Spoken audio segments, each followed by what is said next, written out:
थोड़ा कॉन्टेक्स्ट तो दे दीजिए, हम लोग, मैं भी थोड़ा कुछ उसमें ऐड कर सकूं। तो पिछले हफ्ते ये विषय उठा था, कई लोगों ने ऐसी, सुहानी दुबे आई थी, उन्होंने ईश्वर है कि नहीं वो एक शाश्वत प्रश्न है, उस पर अपने मन की विचारों को अपनी कविता में ढाल के सुनाया था। उसके बाद ये चर्चा हुई थी, तो बहुत सारे लोगों ने बहुत ढंग से बात रखी थी, मैंने भी सुनाई थी। तो उसमें एक चर्चा हुई थी, एक मैंने बात रखी थी कि पारिभाषिक रूप से जाएंगे या उनके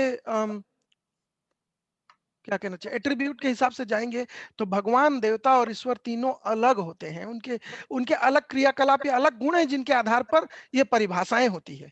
तो वो मुझे अच्छे से याद नहीं था पिछली बार, तो मैंने अपने पिताजी के साथ फिर से बात की, और वही मैं मुझे रखना था कि भगवान और ईश्वर और देवता।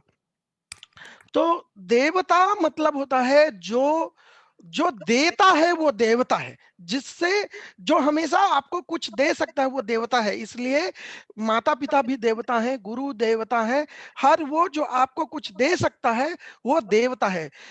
इसीलिए पेड़ पौधे भी देवता है, जल देवता है, हवा, अग्नि, वायु सब देवता है, क्योंकि ये लोग कुछ ना कुछ आपको देते हैं किसी न किसी परिस्थिति में।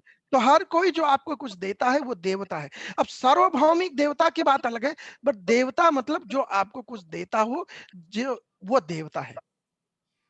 अब भगवान क्या है? तो भगवान वो है, भग जो शब्द है उसकी बहुत सारी परिभाषाएं हैं।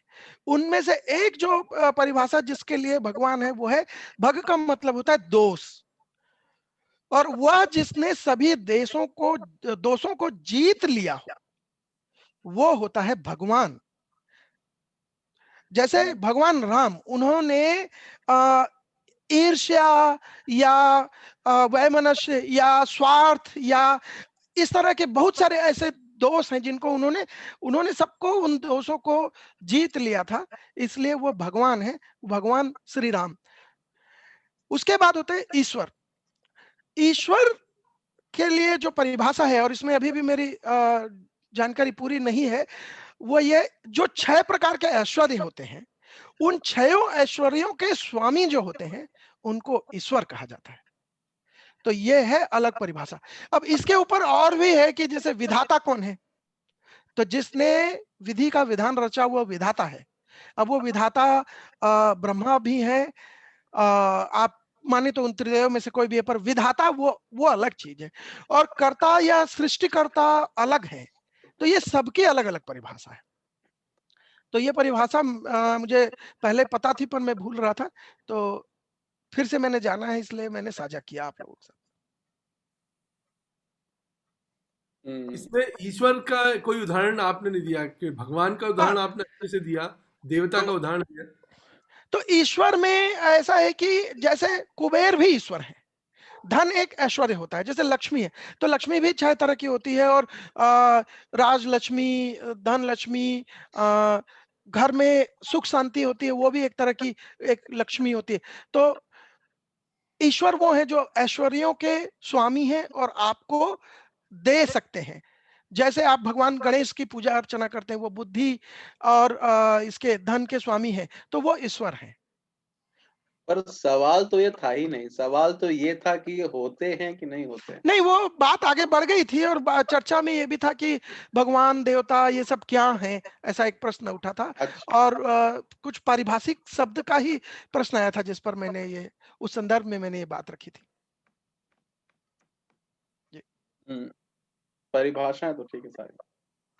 नहीं, ये क्या है, कुछ बातें तत्वता है, मतलब कोई तत्व है, 5 तत्व जो हैं, तो शब्दों का खेल है बहुत सारी चीजों में। ईश्वर होता है नहीं होता है, ये तो सनातन सनातन प्रश्न है, और आगे भी रहेगा। अलग अलग तरीके से अलग अलग हमारे आख्यान हैं, उपनिषद हैं, और तमाम चीजें हैं। तो लेकिन जो शब्द का अर्थ मनीष आपने किया, ये वाकई बहुत रोचक है और चीजों को समझने में बड़ा कारगर है। राहुल जी, आप कहें। आप कोई कविता ही सुना दें, आप सुना रहे थे फिर बाद में आपने। अच्छा, मैं कविता सुना रहा था, मैं वो गीत सुना रहा था, मैं गीत सुना रहा था। हाँ हाँ। तो गीत मैंने मतलब आजकल जैसे आत्माराम जी भी कभी-कभी गाने लगे हैं आजकल, तो शायद आज भी उनकी तैयारी है। आपको सुनाएंगे आत्माराम जी? नहीं, अभी चर्चा चलने दीजिए, क्या अभी दोबारा जुड़ेंगे तो अगर रहेगा मौका तो।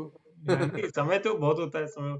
तो मैं आजकल कोशिश कर रहा हूँ कि रचनाओं में उस चीज को लेकर आऊं जिससे कि गाया भी जा सके और समझा जा सके, क्योंकि मेरी बातों में तो लेता ही है, तो कविता में भी रहता है। तो पिछली बार ऐसे कविता कई तरह की लिखी जा चुकी है इस पर, और मैंने भी लिखी है कई। एकदम से तो वैसी कोई याद नहीं आ रही कि जो उस पे। आपको थोड़ा सा इबादत करूंगी, मुझे आपकी वो वाली कविता सुनिए, मेरे घर आई मेरी प्यारी माँ।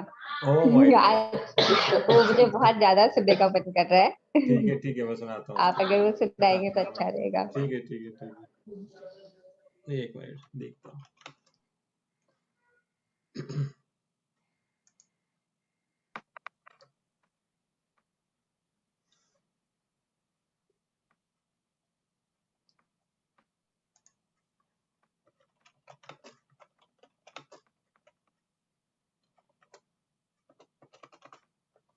तब तक परीक्षित जी से संवाद करते हैं। बताइए। परीक्षित जी, आपका नाम इतना खूबसूरत है, और जो हमारा भारतीय आख्यान है उसकी कहानी, आप आपका आपके नाम से मतलब संवाद जो हमारा है हिंदुस्तानी आख्यान का, वो परीक्षित की जिज्ञासा से शुरू होता है, या भागवत की जो कथा है तो वो बहुत रूपक, बहुत अद्भुत है। और परीक्षित का क्या शाब्दिक अर्थ है, ये आप ही बताएं, जब तक राहुल जी कुछ कविता खोजते हैं जब तक। उसका संधि विच्छेद करेंगे तो परीक्षा, अगर परीक्षा का संधि विच्छेद, परीक्षा होती क्यों है? जब आपका कोई टेस्ट लेता है तो पर और इच्छा, जो दूसरा है वो आपसे सवाल पूछता है, दूसरे की इच्छा है कि आपसे आप ये जानते हैं कि नहीं, तो उससे परीक्षा परीक्षा का संधि विच्छेद करेंगे तो। और परीक्षित वो होता है जिसको आप परख चुके हैं। मेरी इच्छा है, मैंने क्वेश्चन पूछा, आपने आंसर दे दिया, तो वो आपका टेस्ट पास कर चुका है, तो वो परीक्षित कहलाता है। उसका वाह, संधि विच्छेद करके करेंगे तो ऐसा होता है। ये जो आपने जवाब दिया, तो हमारे जो नामों को लेके पुराने जितने भी नाम हैं, तो वो एक लाइन रहती ना कि तथा नाम यथा गुणा, मतलब जैसे गुण है वैसा नाम, है ना? जैसे नहीं, अभी तो बहुत सर्वत्र। परीक्षाएं पास करने हैं, अभी तो मैंने शुरुआत भी नहीं की है। मैं लिखता भी नहीं हूँ, बस मैं पढ़ता हूँ इसीलिए। हाँ, राहुल जी सुनाइए, आप हाँ, मैं तैयार हो सुनाता हूँ। गए। तो अभी जो बात नाम की निकली, तो शायद ये पता, भारत में जितने नाम हैं सबके कुछ न कुछ मतलब है।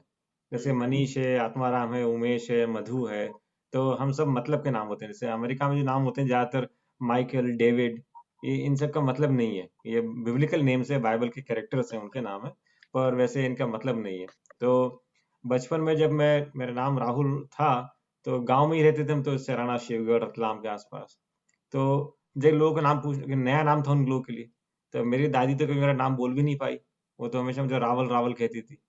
तो मुझसे पूछते थे कि इसका मतलब क्या होता है, तो इसका मतलब ही नहीं। फिर बाद में जब शब्दकोश मिला मुझे, बड़े वाले शब्दकोश जिसमें कि देख सकूं, तो राहुल का कोई मतलब नहीं है। हमेशा जब भी देखोगे शब्दकोश में लिखा है सिद्धार्थ का पुत्र।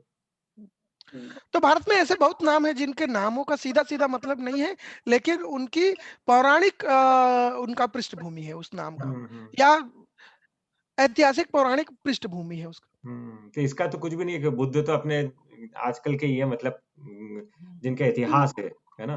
तो अब तो मुझे लगता है हरिश्चंद्र का बेटे का नाम भी राहुल था। नहीं, हमेशा एक सिद्धार्थ का पुत्र, उसके पहले किसी का नाम नहीं था वो, उसके पहले कोई नाम नहीं था।